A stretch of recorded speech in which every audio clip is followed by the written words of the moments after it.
సోదరులారా, ప్రియ శ్రోతలారా, ఈరోజు మన పాఠం యాకోబు పత్రిక 1 అధ్యాయం 19 నుండి 27 వరకు. జాగ్రత్తగా సావధానంగా వినండి. నా ప్రియ సహోదరులారా, మీరీ సంగతి ఎరుగుదురు. ప్రతి మనుష్యుడు వినటానికి వేగిరపడేవాడు, మాట్లాడడానికి నిదానించేవాడు, కోపించటానికి నిదానించేవాడు అయి ఉండాలి. ఎందుకనగా నరుని కోపము దేవుని నీతిని నెరవేర్చదు.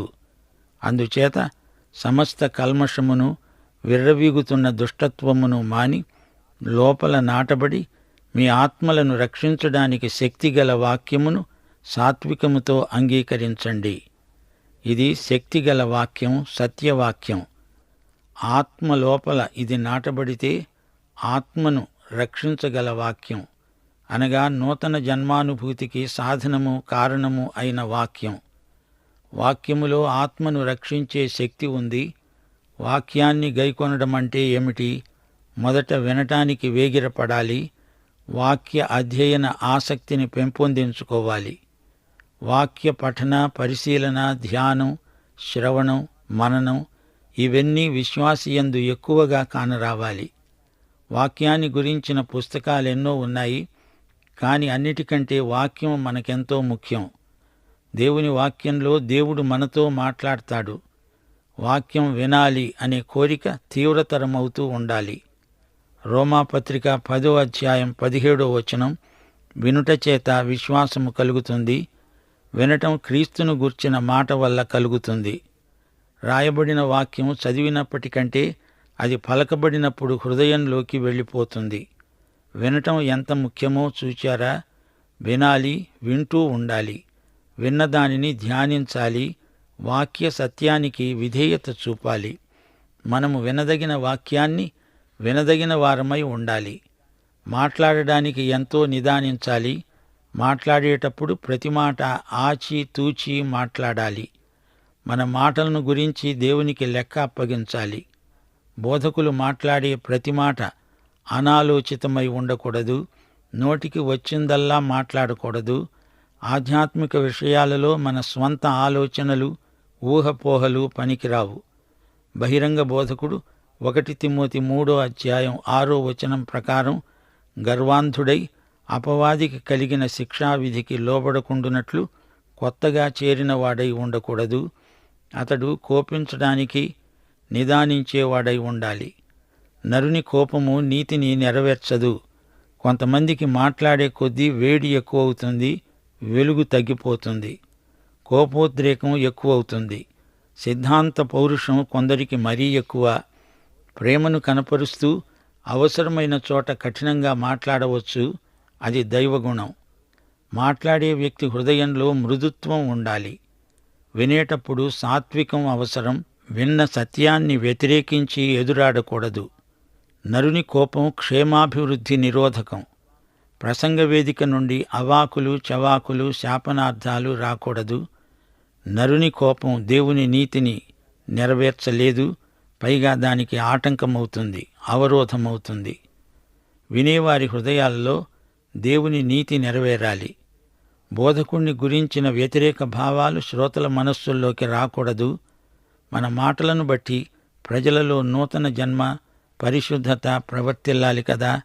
హృదయంలో కల్మషము, దుష్టత్వము పోవాలి. వాక్య బీజం హృదయంలో నాటబడాలి. విర్రవీగే మనస్తత్వం నశించాలి. హృదయ కల్మషము, దుష్టత్వము పోయి ఆ స్థానంలో దేవుని వాక్యపు విత్తనం నాటబడాలి. హృదయము నిండి ఉన్న దానిని బట్టి నోరు మాట్లాడుతుంది, నాలుక కదులుతుంది. నీ చెవులు, నీ నాలుక ఈ రెండూ నీ హృదయ స్థితిని సూచిస్తాయి. విను, అది హృదయాన్ని నింపుతుంది. అప్పుడు అదే నీ నోట నుండి వెలువడుతుంది. నీ నాలుక విషయం జాగ్రత్త. లూకాసు వార్త 8వ అధ్యాయం 15వ వచనం, మంచి నేల నుండే విత్తనము పోలిన వారెవరనగా యోగ్యమైన మంచి మనసుతో వాక్యము విని దానిని అవలంబించి ఓపికతో ఫలించేవారు. అలాంటి వారి హృదయాలలో దేవుని నీతి నెరవేరుతుంది. ఆత్మరక్షణకు దేవుని వాక్యం ఏకైక సాధనం. ఆత్మ భూమిలో నాటబడవలసిన విత్తనం దేవుని వాక్యం. మానవుని చిత్తం దేవుని కృపతో దేవుని వాక్య శక్తితో పూర్తిగా సహకరించాలి. 22వ వచనం, మీరు వినేవారు మాత్రమే అయి ఉండి మిమ్మును మీరు మోసపుచ్చుకొనకుండా వాక్య ప్రకారం ప్రవర్తించేవారై ఉండాలి. ఎవడైనా వాక్యమును వినేవాడై ఉండి దాని ప్రకారము ప్రవర్తించని వాడైతే వాడు అద్దములో తన సహజముఖమును చూచుకునే మనుష్యుణ్ణి పోలి ఉన్నాడు. వాడు తనను చూచుకొని అవతలికి పోయి తానెట్టివాడో వెంటనే మరిచిపోతాడు గదా. అయితే స్వాతంత్ర్యమిచ్చే సంపూర్ణ నియమములో తేరిచూచి నిలకడగా ఉండేవాడు ఎవడో వాడు విని మరచేవాడు కాక క్రియ చేసేవాడై ఉండి తన క్రియలో ధన్యుడవుతాడు. శ్రోతలు వింటున్నారా? ఇక్కడ 2 వర్గాల మనుషులు మనకు కనిపిస్తున్నారు, వినేవారు, చేసేవారు. దేవుని వాక్యాన్ని స్వీకరించిన వ్యక్తి ఆ వాక్యం ప్రకారం చెయ్యాలి. వాక్యాన్ని హృదయములోకి స్వీకరించడం, గైకొనడం వేరు, చెట్టు వేరు. దాన్ని చేసినప్పుడు అది ఫలం. శ్రోతలు తాము విన్న వాక్యాన్ని జీవితాలకు అనువదించుకోవాలి, అన్వయించుకోవాలి. ప్రసంగ వేదిక జీవితాలను నిర్మించాలి. దేవుని వాక్యాన్ని ప్రజలు ప్రయోగాత్మకంగా స్వీకరించాలి. వాక్యం ప్రజల అనుదిన జీవితాలకు అన్వయం కావాలి. వింటే చాలు అనుకునేవారు ఆత్మవంచన చేసుకుంటున్నారు. భక్తి అంటే వినటము, ఆ ప్రకారము చెయ్యటము. విన్నది చెయ్యకపోతే మనిషి జీవం లేని ఛాయాచిత్రమే. సిద్ధాంతం విషయంలో, సువార్తను గురించిన కార్యక్రమాల విషయంలో ఆసక్తి కలిగిన వారై ఉండవచ్చు. అయినా అనుదిన జీవితంలో పరిశుద్ధత లోపిస్తే వారు విన్నది వారిలో క్రియాశీలమైన ప్రేరణ కలిగించకపోతే ఎవరికీ ఎట్టి ప్రయోజనమూ ఉండబోదు. ఇక్కడ 2 వ్యక్తులున్నారు. వీరిద్దరూ తమ ముఖాలను అద్దంలో చూచుకుంటున్నారు. సత్యవాక్యం ఆధ్యాత్మిక అద్దం. దేవుని వాక్యంలో మానవునికి దేవుడు కనపడతాడు. అంతేకాదు, అదే బైబిలులో పాపి అయిన మానవుడు తనను తానే చూచుకోగలడు. ఊరికే వాక్యం వినేవాడు అద్దంలో ఓ క్షణం తనెలా ఉన్నాడో చూస్తాడు. ఆ తరువాత ఆ సంగతే మరచిపోతాడు. తన ప్రాచీన స్వభావం, తన అంతరంగ పురుషుడు ఎలా ఉన్నాడో ఒక్క క్షణంలో మరిచిపోతాడు. వాక్యం విని ఆ ప్రకారం చేసేవానికి అది స్వాతంత్ర్యమునిచ్చే సంపూర్ణ నియమం. తాను చూచింది అతడు మరచిపోడు. అది అతనికి రోజంతా జ్ఞాపకం ఉంటుంది. పరిశుద్ధాత్మ అతని హృదయంలో స్వాతంత్ర్యమును ఇచ్చే సంపూర్ణ నియమాన్ని స్వయంగా రాస్తాడు. సువార్త అద్దంలోకి చూచిన వ్యక్తులు ఇద్దరిలో ఎంత వ్యత్యాసమున్నదో చూచారా? ఒకడు అందులోకి ఊరికే చూస్తాడు, రెండోవాడేమో తేరి చూస్తాడు. రెండోవాని చూపు చాలా సునిశ్చితమైంది. నిదానించి చూస్తూ, తేరి చూచి, పరిశీలించి స్వాతంత్ర్యమిచ్చే నియమాన్ని వ్యక్తిగతంగా తన జీవితానికి అన్వయించుకుంటాడు. ఇతడు క్రియయందు ధన్యుడు, క్రియాశీలి. ఒకడు చూచి వెంటనే పోతాడు, మరొకడు ఎడతెగకుండా చూస్తాడు. ఒకనికి నిర్లక్ష్యం, చూచి చూడనట్లు వెళ్ళిపోతాడు. మరొకడు నిలకడగా దానిపైననే చూపు నిలుపుతాడు. తాను చూచింది హృదయం మీద ముద్రించబడే వరకు చూస్తాడు. ఒకడు చూచింది మరిచిపోతే మరొకడు చూచింది చేస్తాడు. మొదటివాడు తన లోపాలు, తన మచ్చలు అద్దంలో చూచి వాటిని గురించి ఎట్టి చర్య తీసుకోడు. కాని రెండోవాడు తానెవరో తెలుసుకుంటాడు, తనను తాను సరిదిద్దుకుంటాడు. మొదటివాడు ఊరికే వింటాడు, అంతే. రెండోవాడు విని ఆ ప్రకారం చేస్తాడు. ఇతడే ధన్యుడు. దేవుని పవిత్ర చిత్తానికి పూర్తిగా లోబడి పరిశుద్ధంగా జీవించే వ్యక్తి అభినందనీయుడు. 26, 27 వచనాలు. ఎవడైనను నోటికి కళ్ళెము పెట్టుకొనక తన హృదయమును మోసపరచుకుంటూ భక్తిగలవాడిని అనుకొన్న ఎడల అతని భక్తి వ్యర్థమే. తండ్రి అయిన దేవుని ఎదుట పవిత్రమును నిష్కళంకమును అయిన భక్తి ఏదనగా దిక్కులేని పిల్లలను, విధవరాండ్రను వారి ఇబ్బందిలో పరామర్శించటము, ఇహలోక మాలిన్యము తనకు అంటకుండా తనను తాను కాపాడుకొనటమే. శ్రోతలు, క్రియలు చేసేవాడు తన క్రియలో ధన్యుడవుతాడు. ఆ ధన్యక్రియ ఏదో యాకోబు వివరిస్తున్నాడు. భక్తిగలవాడు నోటికి కళ్ళెం పెట్టుకుంటాడు, హృదయంలో యథార్థత గలవాడై ఉంటాడు. నోటి మాటకు హృదయము నిండి ఉన్న దానికి పొంతన లేకపోతే అది భక్తి కాదు, వేషధారణ. నోటికి కళ్ళెం అంటే ఇది క్రైస్తవ నియమం. నీ మాటల్లో నీ సౌశీల్యం ఉట్టిపడాలి. ఊరికే విని మాట్లాడేవారి నాలుకకు కళ్ళెం పెట్టాలి. అతడు వేషధారి, ఆత్మవంచకుడు. అతడు చేసే ఆరాధన వెక్కిరింత. నాలుకతో పాపం చేసేవారలారా, నాలుకకు కళ్ళెం పెట్టుకోండి. మత్తయి సువార్త 12వ అధ్యాయం 36, 37 వచనాల్లో ప్రభువు అన్నాడు, మనుష్యులు పలికే వ్యర్థమైన ప్రతి మాటను గూర్చి విమర్శ దినమున లెక్క చెప్పవలసి ఉంటుంది. నీ మాటలను బట్టి నీతిమంతుడవని తీర్పు నొందుతావు, నీ మాటలను బట్టే అపరాధివని తీర్పు నొందుతావు. దావీదు అన్నాడు, నా నాలుకతో పాపము చేయకుండునట్లు నా మార్గములను జాగ్రత్తగా చూచుకుంటాను. ఈ పాపలోకములో విశ్వాసి మైలపడకుండా జాగ్రత్త పడాలి. యేసుక్రీస్తు యొక్క ప్రాయశ్చిత్తార్థ రక్తంలో పూర్తిగా కడగబడిన తరువాత లోకమాలిన్యము తనను అంటకుండా విశ్వాసి జాగ్రత్త పడాలి. ఈ లోకంలో ఉండగానే పరలోకంలో ఉన్నట్లు జీవించాలి.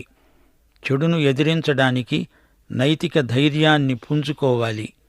పరిశుద్ధ జీవితమే దేవునికి ఇంపైన అర్పణ. లోకంలో శ్రమలు, బాధలు, దరిద్రం ఎక్కడ చూచినా తాండవిస్తున్నాయి.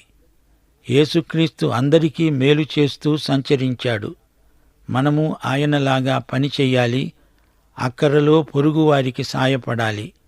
దీనులైన దరిద్రులను, అల్పులైన ఈయన సహోదరులు అంటున్నాడు యేసు ప్రభు. పరిశుద్ధత, పరోపకారం ఈ రెండూ దేవుని ఆరాధనను అర్థవంతం చేస్తాయి. సోదరీ సోదరులారా, వింటున్నారా? దేవుని వాక్యం మనమందరము బాగా వినాలి. హెబ్రీ పత్రిక 4వ అధ్యాయం 12వ వచనం, 1 కొరింథీ 2వ అధ్యాయం 14వ వచనం మీ దృష్టికి తెస్తాము.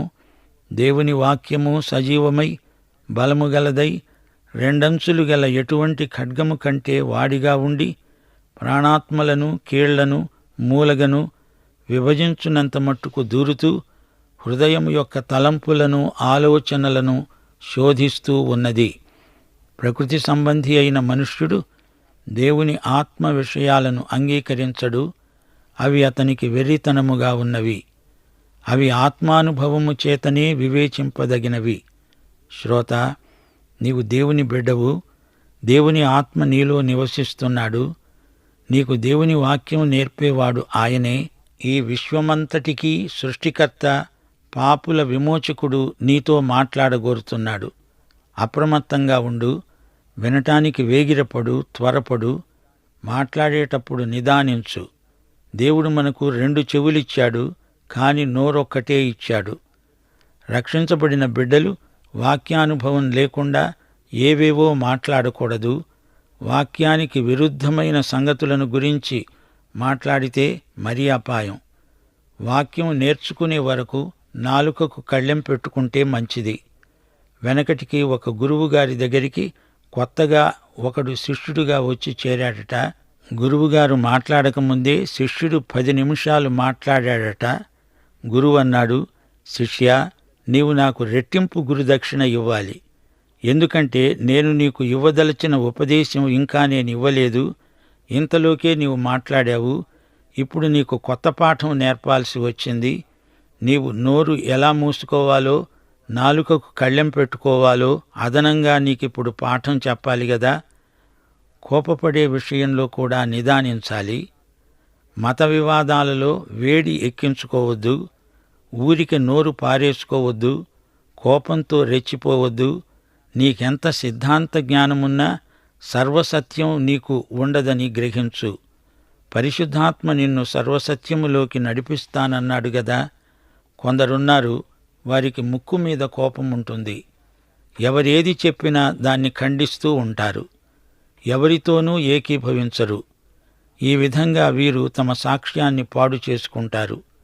వీరే దేవునికి ఒక సమస్య అయి కూర్చుంటారు. నరుని కోపం దేవుని చిత్తానికి, దేవుని నీతికి ఎల్లప్పుడూ విరుద్ధమే. దేవుడు నీలాగా కోప్పడడు. ఆయనను సమర్థించడం కోసం నీవెందుకు కోప్పడుతున్నావు? ఆయన మనుషులను రక్షించే పనిలో ఉన్నాడు. నీవు ఆయనకు జతపనివాడవు గదా. దేవుని వాక్యం ఉన్నచోట కల్మషము, దుష్టత్వము ఉండవు. పాపం నిన్ను బైబిలు నుండి దూరం చేస్తుంది, లేదా బైబిలు నిన్ను పాపం నుండి దూరం చేస్తుంది. ఆత్మరక్షణకు బైబిలు వాక్యం ఎంతో అవసరం. వాక్యం హృదయభూమిలో నాటబడాలి. సోదరుడా, సోదరి, నీ హృదయంలో వాక్య బీజం నాటబడి ఉంటే నీవు రక్షించబడిన వ్యక్తివి. రక్షించబడిన వ్యక్తి రక్షించబడుతూ ఉంటాడు, రక్షించబడతాడు. రక్షణ త్రికాలాత్మకమైనది. రక్షణ నీలో ఆరంభమై నిత్యత్వము వరకు వర్తమాన కాలము గుండా కొనసాగుతుంది. దేవునికి స్తోత్రం. వాక్యం విని ఆ ప్రకారం చేసేవారే బైబిలు యొక్క సరికొత్త అనువాదమవుతారు. దేవుని వాక్యం చెప్పింది క్రియాభాషలోకి మనం అనువదించాలి. 2 కొరింథీ 3:2-3 మా హృదయముల మీద రాయబడి ఉండి మనుష్యులందరూ తెలుసుకుంటూ చదువుకుంటున్న మా పత్రికలు మీరే కారా? రాతి పలక మీద గాని సిరాతో గాని రాయబడక మెత్తని హృదయములు అనే పలకల మీద జీవము గల దేవుని ఆత్మతో మా పరిచర్య మూలముగా రాయబడిన క్రీస్తు పత్రిక అయి ఉన్నారని మీరు తేటపరచబడుతున్నారు.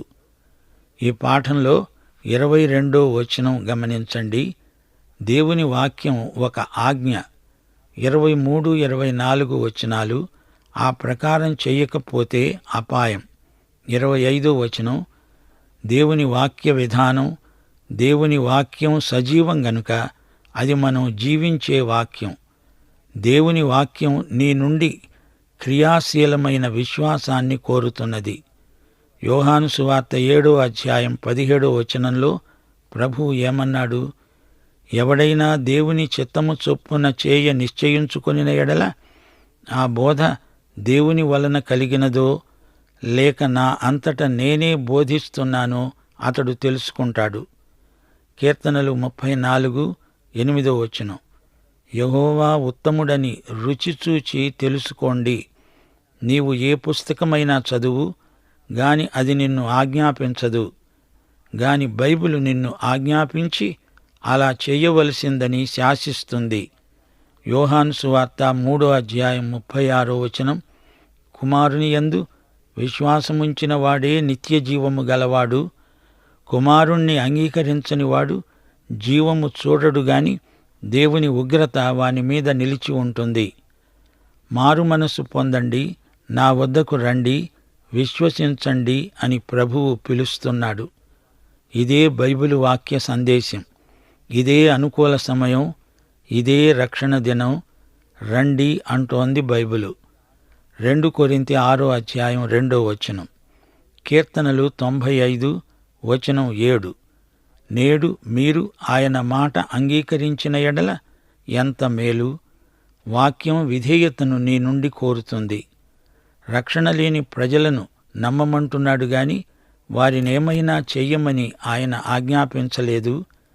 దేవుడు తన బిడ్డలను మాత్రమే ఆజ్ఞాపిస్తాడు. వాక్యం నీలోని పాపాలను ఎత్తిచూపుతుంది. దాని గురించి నీవు వెంటనే చర్య తీసుకోవాలి, లేకపోతే ప్రమాదం. చాలామంది బైబిళ్ళు కొంటారు గాని చదవరు. ఇలాంటి బైబిలు ప్రేమ కేవలం వేషధారణ. దేవుని వాక్యమనే అద్దంలో నీకు నాకు మన నిజస్వరూపం కనిపిస్తుంది. దేవుని వాక్య దర్పణంలో చూచుకున్నవారు దేవుని సంపూర్ణమైన నియమాన్ని, స్వాతంత్ర్యమిచ్చే ఆత్మ నియమాన్ని గుర్తించగలుగుతారు. ఈ సంపూర్ణ నియమం ధర్మశాస్త్రం కాదు, ఇది దేవుని కృప. యాకోబు తన పత్రికలో విశ్వాస నియమాన్ని గురించి మాట్లాడుతున్నాడు. పాత నిబంధనలో ప్రేమలో ధర్మశాస్త్ర నియమం ఉంది. కొత్త నిబంధన కృపా నియమంలో దేవుని ప్రేమ ఉంది. యోహాను సువార్త 8:36 కుమారుడు మిమ్ములను స్వతంత్రులనుగా చేసిన ఎడల మీరు నిజముగా స్వతంత్రులు. యోహాను సువార్త 14:15 మీరు నన్ను ప్రేమిస్తే నా ఆజ్ఞలు గైకొంటారు. గలతీ పత్రిక 6వ అధ్యాయం 2వ వచనంలో పౌలన్నాడు, ఒకరి భారములను ఒకరు భరించి ఈలాగు క్రీస్తు నియమమును పూర్తిగా నెరవేర్చండి. ఇది క్రీస్తు నియమం, కృపానియమం, ధర్మశాస్త్ర నియమం కాదు. 1 యోహాను 5వ అధ్యాయం 3వ వచనం, మనము ఆయన ఆజ్ఞలను గైకొనడమే దేవుణ్ణి ప్రేమించటం. ఆయన ఆజ్ఞలు భారమైనవి కావు. క్రీస్తునందున్నవారు క్రీస్తుకే పూర్తిగా విధేయులు. క్రీస్తునందున్నవారు ధర్మశాస్త్రాన్ని మించి జీవించగలరు. కృప వెలుగులో ధర్మశాస్త్రమే బలహీనమైంది. ధర్మశాస్త్రం ప్రకృతి సంబంధులకు, గాని మనకు దానిని మించిన కృప క్రీస్తునందున్నది.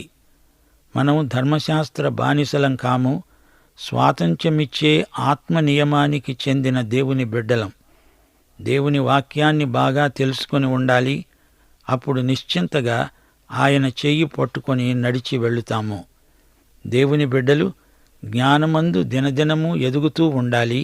ప్రియ శ్రోత, క్రీస్తునందు మతం లేదు, మత దాస్యం లేదు. మతాచారాలకు మనం బందీలము కాము. మతంలో క్రీస్తు ఉండడు. క్రీస్తునందు మతం కాదు, నిత్య జీవమున్నది. క్రైస్తవమంటే క్రీస్తే. విశ్వాసులారా, మీ నాలుకల విషయమై జాగ్రత్త. మనం ఈ లోకంలో ఉన్నాము, గాని మనము లోక సంబంధులము కాము. ఒక అబ్బాయి చాలా బీద కుటుంబంలో పుట్టాడు. అతనికి 6 సంవత్సరాల వయస్సు వచ్చింది. ఆ కుటుంబానికి లక్షాధికారి ఒక స్నేహితుడున్నాడు. అతడు అబ్బాయిని పెంచుకుంటాను అన్నాడు. ఆ అబ్బాయి తండ్రి అతన్ని చాటుకు తీసుకుపోయి అడిగాడు, బాబూ, నీవాయనతో వెళ్తావా? నీకేది కావాలంటే అది ఇస్తాడు, నిన్ను పెంచుకుంటాడు. ఆ అబ్బాయి అన్నాడు, నాన్న, నేను వెళ్ళను. ఎందుకంటే అతడు అన్నీ ఇస్తాడు నిజమే, కాని నిన్ను ఇవ్వలేడు కదా. పాఠం ఇంతటితో సమాప్తం. దైవాశీస్సులు.